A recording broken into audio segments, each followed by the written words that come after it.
Hey guys, welcome back to the Self-Made Training Facility Comeback Series with your co-host, Chandler. Chandler, say what's up. What's going on, y'all?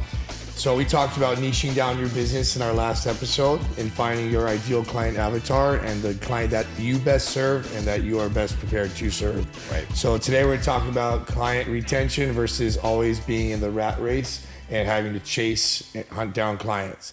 So talk about like how we formed communities in our niche markets, right? And how we've been able to have very high retention as far as our clients go. What's one thing that you found that, or the change from your time chasing clients to your time retaining clients? Like if you think about the amount of hours in a day that you have now, let's say what percentage, if you had it on a 50-50 swing at equal time, what percent do you put towards like chasing new clients to what percent you put towards retention? We want from when I first started, or for right now, like where do you think right you are now? Yeah. So where I'm at right now, 0% towards chasing new people. 0%. 0%. Well, because I'm full. Gotcha. Right? Because I'm full. To be honest with you, like the level of clientele that I have and the quality of service I provide is stellar. And right now, I'm putting 100% into retaining them. Okay. You know. Obviously, if they give me a referral, then that's different. Right. And I'm not chasing for new clients. I'm not begging for new clients. You know what I mean? It's all word of mouth. So, how did you handle that transition when you went from like, all right, if you're spending part of your time outside of the gym or outside of your in-person training for your marketing hours, you found that you had to go from chasing clients to retaining clients, and there was a shift. How did you go about that shift, and what maybe systems or what did you implement to help you along that shift? So I asked for just referrals at that point from my clients I already had. And, you you almost didn't spend too much time on marketing as it was. No. You let them kind of billboard for you, right? If you look at my Instagram, I'm never marketing for new clients. I never do it. I just focus on, obviously, like advertising podcasts, or I advertise like my workouts, or I advertise my personal life, right? Gotcha. I focus on just, I give enough incentive for my current clientele to be my referral system. Okay. And Right. so now that you've built a community through referrals mainly, what are some of your like key things or activities or systems that you have in place to maintain that high level of retention? So I create groups within certain communities that I posted on my Instagram story the other day. So where people like come share their wins, recipes, like their PRs in the gym, and a sense of like belonging is what it is. Okay. Right. For those groups, do you do it by like levels, like say some of your master training clients have been with you for years, or do you do it by like, oh, this is a fat loss group, this is a muscle building group? How do you organize your groups? I used to do it like that, but now I've come to find that I do it per people who interact with each other on Instagram, because all my clients follow each other on Instagram, and like whoever's like or tagging each other on Instagram stories, like, hey Josh, like, you know what, like good luck on your hip thrust next time. And a little friendly competition, a little friendly competition and stuff like that. So I'll put those people in like a group chat together, and it kind of it's fun, right? It's fun, and it's like, oh, I'm gonna get you next time. Type of stuff, right? Put them against each other. So, but you know, obviously, all my clients have different strengths, you know, and one of them is like, oh my gosh, I can't hip thrust as much as he can. I'm like, but you got him on a reverse hack squat. Like, don't worry about it, dude. Right. Yeah. And it makes it fun, and they retain each other for you, just like they referred each other to you. Right. They end up becoming retainers for you as well. Exactly, yeah. So it's kind of cool. Your community, once you build it, it builds your community, and then it like walls it in and reinforces the community, right? Right. And it gives you that like the roots that you've built are strong, right? They talk about how like of a tree, how wide its branches go, how the root system goes out further. And that's why you see these trees weathering the storm. You see these trainers weathering Christmas when people are on vacation, not spending money.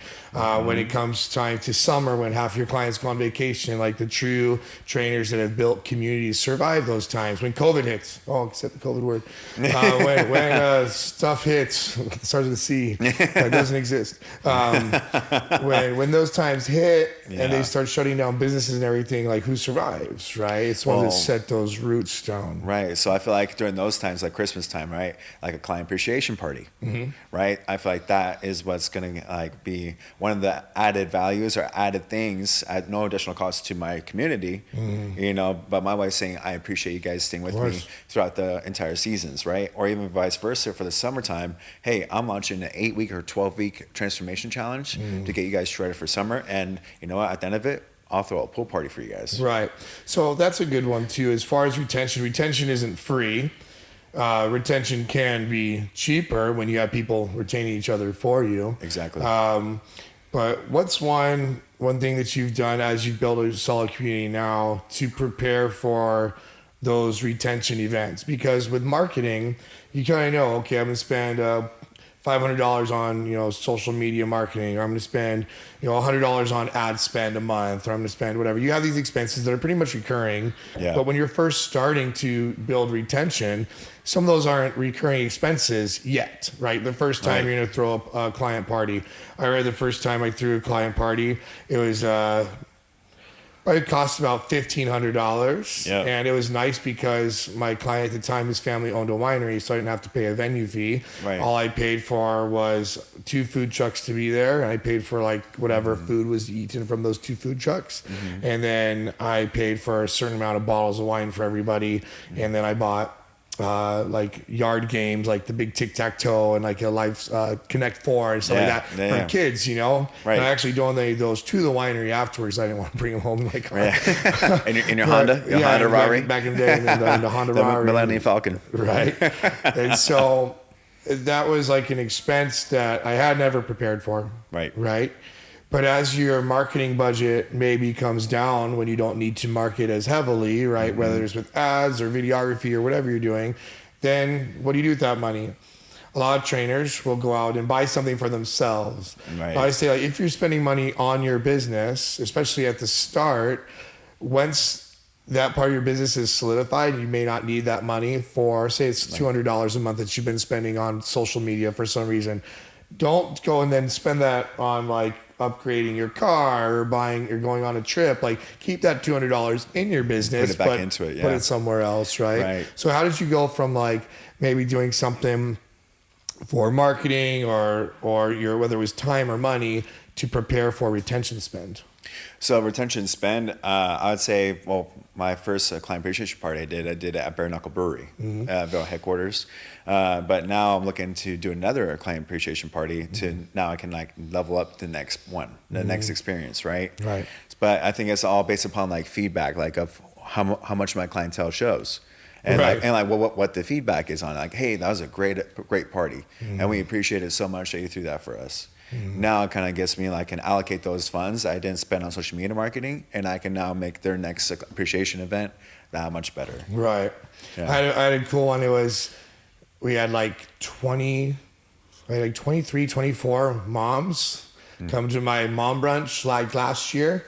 And thankfully, there were just bottles of mimosas popping off, and they all didn't really want to eat too much. So I don't know if they were like comparing what they were ordering to like the people next to them, but they ordered like half the amount of food I thought they would. Indirect guilt shaming. Right? Yeah, and they were all like sharing food. Someone got a plate of egg whites, and then I'll have a glass of water with air, please. Thank you. You got Vivian, who didn't care, who ordered like 3 orders of French toast or something by herself, and then. Fast forward later to like when we did the bro brunch and all my dad clients came out, and half the time they were going to order their own food and own drinks. I was like, stop guys, like, I've set aside money for it.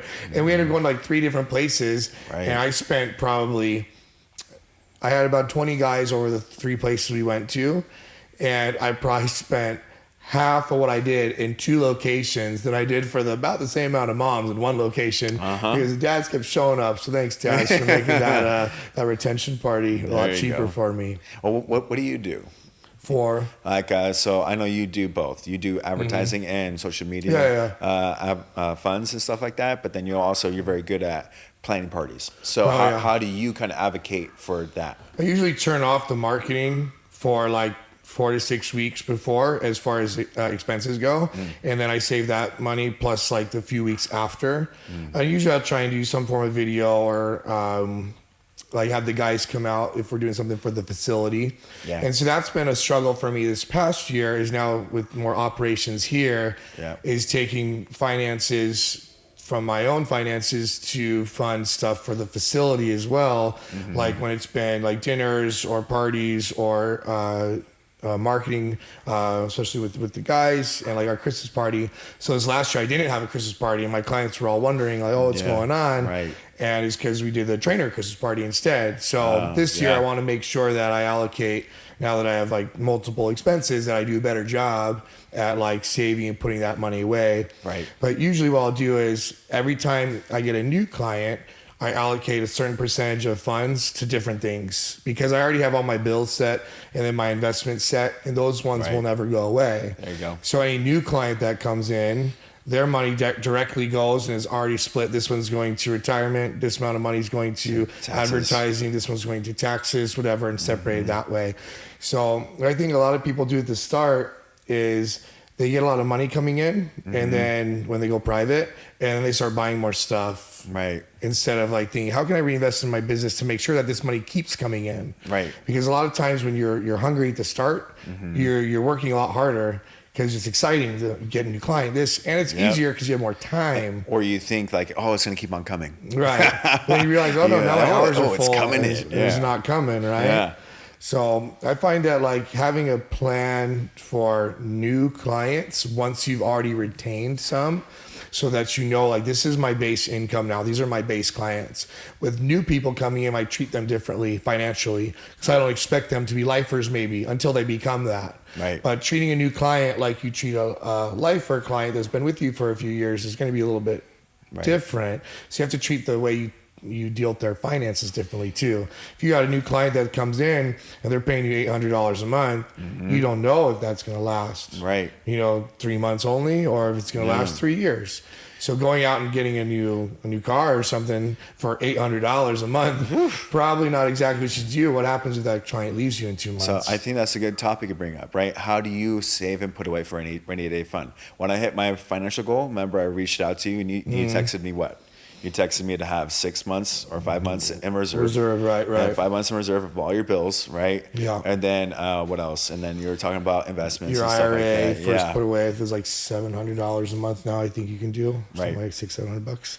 Yeah. And then I told you how to split up after you put your first 10,000 in. It's like then diversify. And then I'd like a lot of financial advice for entertainment purposes only. But this is good for new oncoming trainers, right? So when you guys are first starting out, you guys don't want to, like Sean said, you don't want to blow your whole wallet within the first 4 to 6 months, and then your clients leave or things unpredictable things happen. So I think that was a good piece of advice, is to have rainy day funds set so you don't have to ever be stressed or be desperate and go begging for clients. Boom. Never be desperate, never beg for clients.